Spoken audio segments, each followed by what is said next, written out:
Show me what you're hiding under your bra. The American soldier steps closer. 19 women stop breathing. Tent canvas flaps against wooden poles. The sound cracks like distant gunfire. Fumiko, 24, feels her knees lock. Her throat seals shut. Beside her, Chio, 19, starts trembling so violently her teeth chatter. This is it. Everything they warned us about. The soldier isn't holding a weapon. He's holding something else. Something metal. Something Fumiko can't identify. Her brain refuses to process it. Watashi tachi washinu mae ni okasareru. We'll be violated before we die. That's what the officers said. That's what the pamphlets promised. American soldiers are animals. They torture, they rape, they mutilate, and when they're finished, they burn what's left. Fumiko has a razor blade hidden in her bra. Not for them, for herself. But here's the number that matters. Only 1,100 Japanese women became POWs during the entire Pacific War. Fumiko is standing in a tent with 19 of them, the rarest prisoners America has ever captured. And right now, every single one believes she's about to die screaming. The soldier's name patch reads Hartley. Sergeant Hartley, 33. He has dust on his boots and sweat rings under his arms and eyes that look almost nervous? No, that can't be right. Fumiko's pulse hammers against her ribs. The air smells like canvas and diesel and the sharp copper tang of fear. Chio is crying now. Soft, hopeless sounds. Someone behind them is praying, fast, desperate whispers to ancestors who can't help. Hartley speaks again. English words Fumiko doesn't understand. But his tone is wrong. It's not predatory. It's not cruel. It's apologetic. He holds up the metal object, clicks a switch. The thing hums. Fumiko flinches. So does everyone else. Chio drops to her knees, hands over her head, waiting for the blow. It doesn't come. Hartley frowns, says something to the other American, a private who looks barely old enough to shave. The private shrugs. Neither of them moves toward the women. Then the tent flap opens again. A woman walks in, Japanese face, American uniform. She opens her mouth and speaks in perfect Tokyo dialect. That's a metal detector. He's checking for razor blades, because 36 of your comrades killed themselves last week. Fumiko's hand drifts toward her bra. The woman notices, and what she says next will shatter everything Fumiko was taught about enemies. 36 suicides, 1 week, razor blades. The Japanese woman in the American uniform says it without emotion, like reading weather reports. Fumiko's fingers freeze inches from her chest. The translator's name is Sergeant Kimura, Sachiko Kimura, 27. Nisei, second-generation Japanese-American. Her parents were born in Osaka. She was born in California. And right now, 19 Japanese women are staring at her like she's a ghost. Aitsu wa uragiri mono da. She's a traitor, Fumiko thinks it. Chio whispers it. Someone, behind them, spits on the ground. But Sachiko doesn't flinch. She's heard worse. She's heard it from both sides. The metal detector finds blades, she continues in Japanese. Standard procedure for all prisoners, male and female. We've lost too many already. Here's the stat that rewrites the room. 47% of Japanese POWs attempted suicide within their first 48 hours of capture, not because of torture, before any torture could happen. The propaganda was so effective they killed themselves based on what they expected, not what occurred. Hartley shifts his weight. The detector hums in his grip. He hasn't moved toward anyone. Fumiko's mind races. If he wanted to hurt us, why bring a translator? Why explain anything? Chio is still on her knees, tears cutting tracks through the dust on her face. She's 19 years old. She was a signals operator in Manila. She's been a prisoner for 6 hours. She's been terrified for all of them. The tent smells like fear, sweat, and damp earth. Outside, trucks rumble past. An American voice shouts something about rations, normal sounds, camp sounds, not torture sounds. Sachiko steps closer, not threatening, careful, like approaching wounded animals. "You have a choice," she says. "We can search you with the detector, over your clothes, nothing removed. Or we can wait for a female nurse from the medical unit. Your decision." Fumiko blinks. Choice? Prisoners don't get choices. Prisoners get orders. Prisoners get beaten when they hesitate. But Hartley just waits. The private behind him looks at his boots. Neither American speaks. Sachiko adds, "I'll be present for the entire search. Nothing happens without translation, without your understanding. Naz koriga okote iru no?" Why is this happening? Fumiko's hand slowly drops from her chest. The razor blade presses cold against her skin. She hasn't decided yet. Then the tent flap opens a third time, and the person standing there changes everything about what enemy means. The woman at the tent entrance is American, blonde, early 30s, Red Cross armband on her sleeve. She's carrying blankets. Fumiko's brain short-circuits. This is the third impossible thing in 10 minutes. First, the metal detector instead of a weapon. Second, a Japanese woman translating, offering choices. Third, an American woman bringing blankets to enemy prisoners.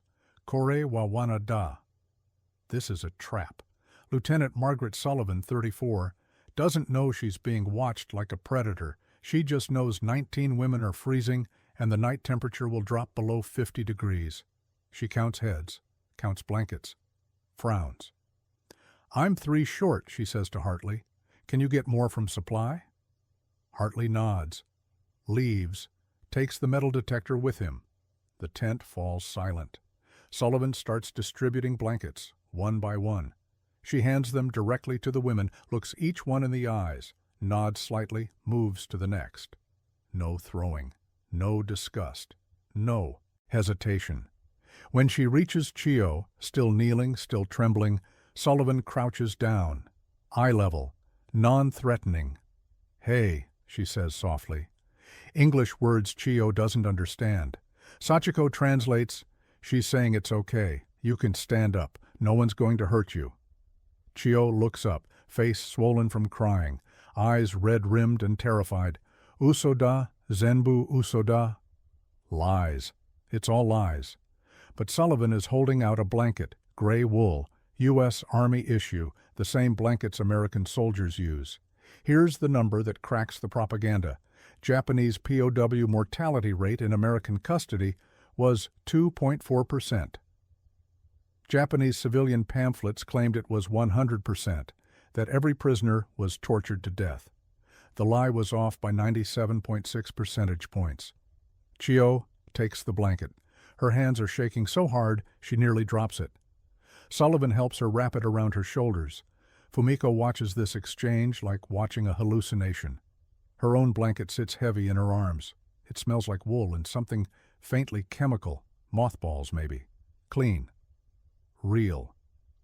Sachiko speaks again. "Lieutenant Sullivan is a nurse. She'll be conducting the physical examinations tomorrow. Female only, no men present. Standard medical checks, not interrogation." Medical checks. That phrase triggers something in Fumiko's training. Medical checks mean measuring, weighing, recording body dimensions.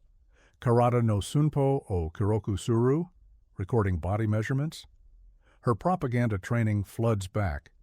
Americans measure prisoners for biological experiments. They document body types for medical torture. They select the healthiest ones for vivisection. Fumiko's hand creeps back toward her bra. Tomorrow they'll discover the razor blade, unless she uses it tonight. Midnight. Fumiko hasn't slept. The razor blade sits between her breasts like a frozen heartbeat. She can feel its edges through the thin fabric. One quick motion, horizontal across the wrists. She's rehearsed it in her mind 100 times. But something is wrong. The tent is quiet. 19 women breathing in darkness, some crying softly, some already asleep. Exhaustion, winning over terror. Chio is wrapped in her blanket, curled into a ball, finally still. No guards have entered. In 6 hours of captivity, not one American man has touched them. Not one has shouted, not one has raised a weapon in threat. Nazamata ikite iru? Why am I still alive? Fumiko stares at the canvas ceiling. Moonlight leaks through gaps in the seams. The air smells like wool and earth and the fading trace of Sullivan's soap, something floral, American, foreign. Outside she can hear American voices, laughing about something. Normal sounds, not the sounds of men planning assault. Here's what the pamphlets promised. American soldiers compete to violate prisoners. They take turns, they keep score. Women are passed between units like supplies. Here's what's actually happening.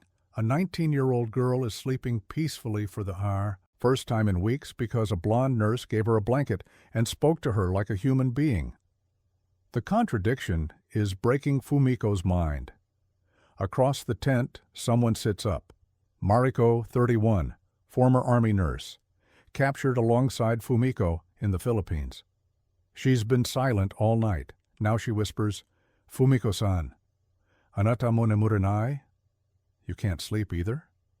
Fumiko nods in the darkness. Mariko crawls closer. Her voice drops lower. "Watashi wa kamisori omote iru." I have a razor blade. Fumiko's breath catches. "Watashi mo." Me too. Mariko's eyes glint in the moonlight. "Ima tsukao beki." Should we use them now? The question hangs in the cold air. Fumiko's fingers twitch toward her chest. This is what they trained for. Death before dishonor. Death before capture becomes real. But her hand stops. Because she's thinking about Chio, 19 years old, finally sleeping, wrapped in an American blanket. "Mo sukoshi mate mimashu," Fumiko whispers. "Let's wait a little longer." Mariko frowns, hesitates, then nods slowly and crawls back to her spot. Fumiko doesn't know it yet, but she just made the most important decision of her life. Morning is 4 hours away, and what happens at dawn will make the razor blade worthless. Dawn. The women are lined up outside a medical tent. Fumiko's razor blade is still in her bra. Lieutenant Sullivan stands at the entrance with a clipboard. Sachiko translates beside her. No male soldiers within 50 meters, Fumiko counted. Twice.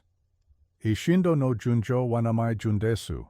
Medical examinations in alphabetical order. Sullivan calls the first name. A woman named Akemi, 22, steps forward. She's shaking, eyes darting everywhere, expecting the worst. She disappears into the tent. Fumiko waits. The other women wait.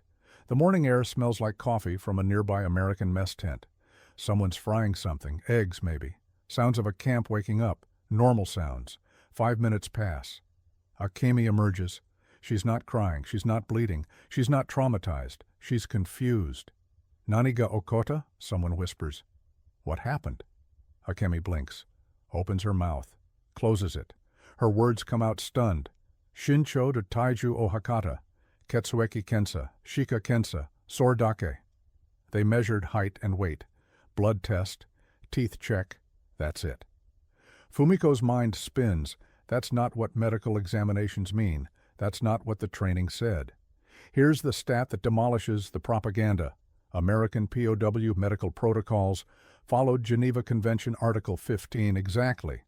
Every prisoner received the same examination American soldiers received. No exceptions, no special procedures for women. The second name is called Chio. The 19-year-old hesitates, looks back at Fumiko. Her eyes are still red, but something has changed overnight. The terror has dimmed slightly. Hope hasn't replaced it, but confusion has. Chio enters the tent. 4 minutes later, she emerges.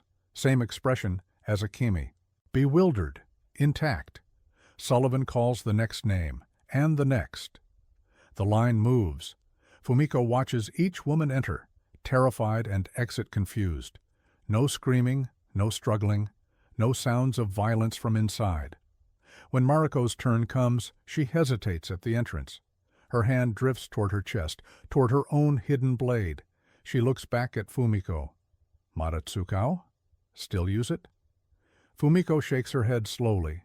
Mariko enters, returns 4 minutes later. Her eyes are wet, but not from pain.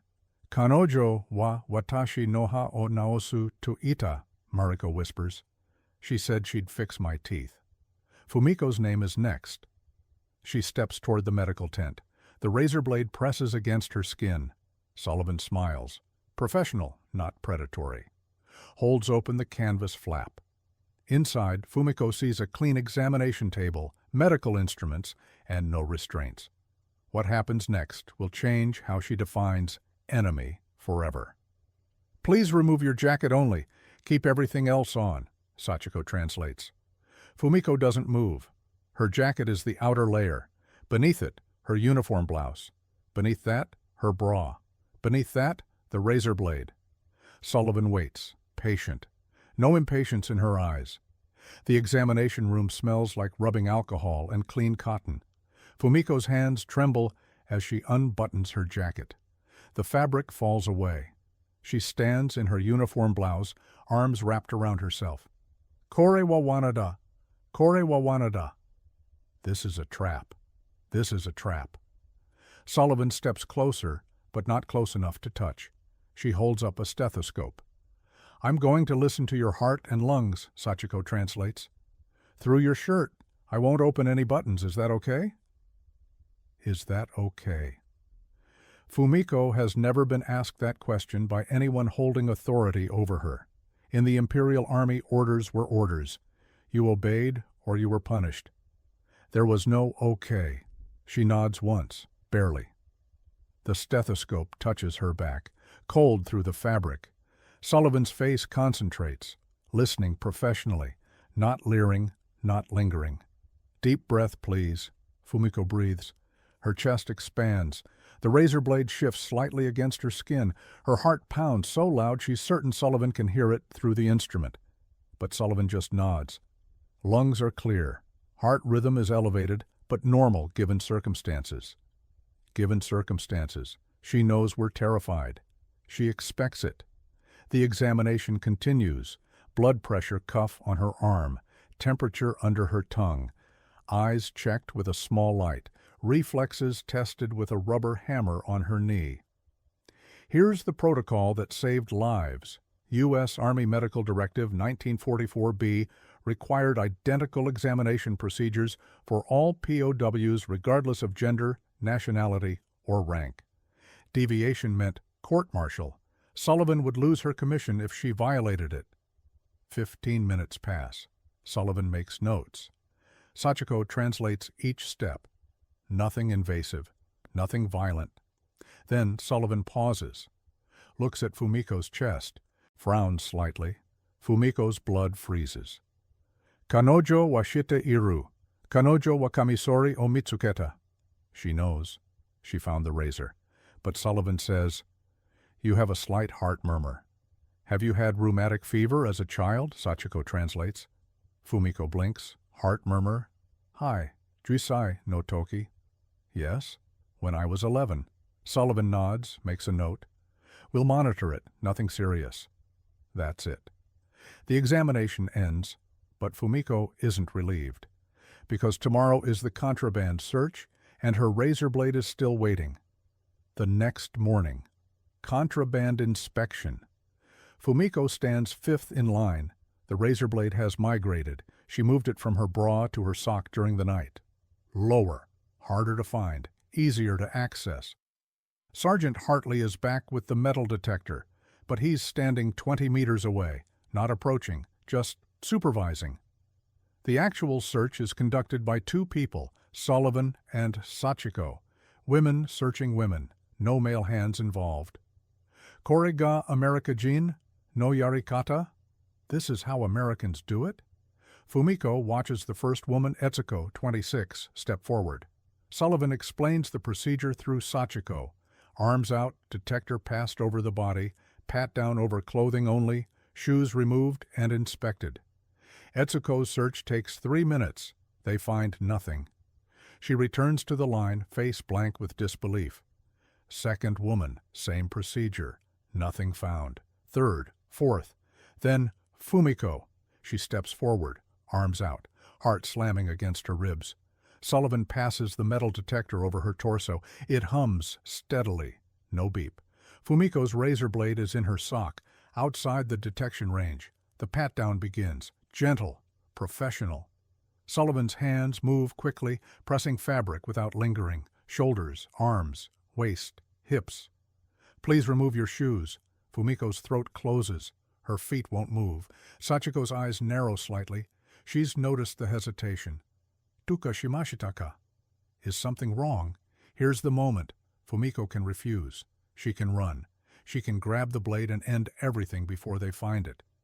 But she thinks about Chiyo, sleeping peacefully, about Mariko, getting her teeth fixed, about Akemi, still alive, still unviolated, still confused by the gap between propaganda and reality.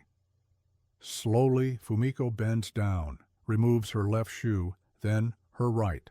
The razor blade sits against her ankle, visible, obvious. Sullivan picks up the shoe, tips it over. The blade clatters onto the wooden floor. Silence. Fumiko waits for the beating, the screaming, the punishment that Imperial Army officers would deliver without hesitation. Sullivan picks up the razor blade with 2 fingers, holds it up, studies it. Then she speaks. Sachiko translates, 47 blades confiscated this week. You're not alone, and you're not in trouble. Not in trouble. Sullivan drops the blade into a metal container with dozens of others, clicks the lid shut. We're not going to hurt you, she continues. We know what you were taught. We know why you hid this. It's over now. Fumiko's legs give out. She doesn't fall. Sachiko catches her. And for the first time since capture, Fumiko cries, without fear, 3 days later. Fumiko can't stop thinking about it. Naze kanojo tachi wa watashi tachi o kizutsukenai no? Why don't they hurt us? She's sitting in the recreation area. Yes, there's a recreation area, watching Chiyo play cards with Mariko. American cards. Someone taught them poker. Chiyo is winning. The camp smells like cooking rice. Not American rice, Japanese rice. Someone in the kitchen learned to prepare it properly. Short grain, sticky, the way Fumiko's mother made it. Sergeant Hartley walks past, nods politely, keeps walking. He's been here every day, never alone with prisoners, never threatening. He checks security, counts heads, files reports. That's it. Here's the number that haunts Fumiko. 94% of Japanese POWs in American custody survived the war. In Japanese custody, Allied POW survival was 67%. The barbaric Americans had a better survival rate than the honorable Japanese Army. Subete ga uso data. Everything was a lie. Sachiko appears beside her, off duty, no clipboard, just 2 cups of tea. May I? She asks in Japanese. Fumiko nods. They sit together on a wooden bench. Tea steam rises between them. The cup is warm in Fumiko's hands. You want to ask something, Sachiko says. I can see it. Fumiko hesitates. Then, Anata wa naze koko ni iru no? Anata no kazoku wa... Why are you here? Your family is... Sachiko's jaw tightens. In an internment camp. Yes, Manzanar, California. The word hangs in the air. Internment. Americans imprisoning their own Japanese citizens while treating Japanese enemy prisoners humanely. The contradiction is suffocating. Sorwa okashi desu. That's insane. Yes, Sachiko agrees. It is. Then why do you serve them? Sachiko sips her tea, watches Chiyo lay down a winning hand. Mariko groans dramatically. Both women laugh, actual laughter, surprising themselves. Because, Sachiko says slowly, if I don't translate, someone else will. Someone who doesn't care about getting it right. Someone who might make things worse. She turns to face Fumiko directly. I'm not serving America. I'm serving them. She nods toward Chiyo and Mariko. I'm serving you. Because accurate translation can mean the difference between understanding and disaster. Fumiko doesn't know how to respond. So she asks the other question, the one that's been burning since that first tent. Anata no ryoshin wa do narimashita ka? What happened to your parents? Sachiko's hands tighten around her cup. I don't know yet. And for the first time, Fumiko sees fear in the translator's eyes. 2 weeks later. Sachiko runs into the barracks holding an envelope. She's crying. Fumiko has never seen her cry. Tegami ga kita, tegami ga kita. A letter came, a letter came. The women gather around. Chio, Mariko, Fumiko, Etsuko, everyone. Sachiko's hands shake so badly she can barely open the envelope. Inside, 2 pages, handwritten, Japanese characters, from her mother. Sachiko reads fragments aloud between sobs. Her parents are alive. Manzanar is hard, desert heat, dust storms, cramped quarters, but they're surviving. Her father is teaching calligraphy to children in the camp. Her mother is helping in the medical clinic. They're proud of her. Anata ga nihon no tame ni hataraite, iru koto o shiranai hito mo iru kamo shiremasen, demo watashi tachi wa shiteimasu. Some may not know you're working for Japan's benefit, but we know. The letter continues, more details. Small victories, a garden they've started, a friend who gave birth to healthy twins. Hope threaded through hardship. Here's the number that crystallizes the absurdity. 120,000 Japanese Americans were interned. 0 were ever charged with espionage or treason. Meanwhile, German Americans walked free. Italian Americans walked free. Only the Japanese faces were locked away. Fumiko watches Sachiko clutch the letter to her chest. This woman, this traitor, has parents imprisoned by the country she serves. And she still shows up every day, still translates accurately, still treats Japanese POWs with dignity. Kanojo wa watashi tachi yori tsuyoi. She's stronger than us. That night, Fumiko asks to borrow paper and a pen. Sullivan provides them without question. For the first time since capture, Fumiko writes, not a suicide note, a letter, to her younger sister in Tokyo. If it ever arrives, if the war ever ends, if any of this nightmare ever becomes memory instead of present tense. She writes about the blanket Chio keeps wrapped around her shoulders, about Mariko's dental appointment scheduled for next week, about rice that tastes like home, about enemies who ask permission before searching you. Where ga oshirareta, koto wa usodatta, she writes. What we were taught was a lie. She doesn't know if the letter will survive, doesn't know if her sister will believe it, doesn't know if any of them will live to see peace. But she's writing instead of bleeding.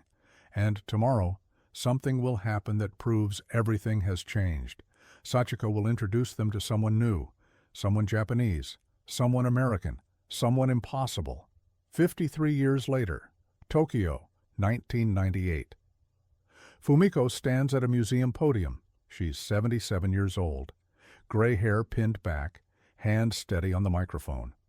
In the front row, Sachiko, 79, wheelchair-bound but smiling. Beside her, Chio, 72, holding hands with her American husband, a former military translator she met during the occupation. Fumiko reaches into her pocket, pulls out a photograph. Not just any photograph. A photograph of a razor blade. "This was mine," she says in Japanese. Sachiko translates to English for the international audience. "I hid it in my bra, then my sock. I plan to use it on myself." The audience is silent. Camera flashes punctuate the stillness. "I was taught that capture meant violation, torture, death." She pauses. "I was taught that Americans were monsters." Her eyes find Sullivan in the crowd. Lieutenant Margaret Sullivan, now 91, flew from Oregon for this event. Her hair is white. Her hands are spotted with age. Her eyes are still kind. "She took my razor blade. Do you know what she said?" Fumiko's voice cracks. She said, "You're not alone. You're not in trouble." Here's the final stat. Of the 100 Japanese women captured during the Pacific War, 98.7% survived American custody. Suicide rate after processing, 0.2%, the lowest of any Japanese prisoner group. The protocol worked. The humanity worked. "I kept this photograph for 53 years, Fumiko continues, "not the blade, the photograph of the blade, because I needed to remember what I almost did." She sets the photograph on the podium. "When Sergeant Sullivan searched me, I expected death. When Sachiko translated for me, I saw a traitor. When the blankets arrived, I suspected poison. A tear slides down her cheek. Everything I believed was designed to make me kill myself before I could learn the truth. She looks directly at the camera.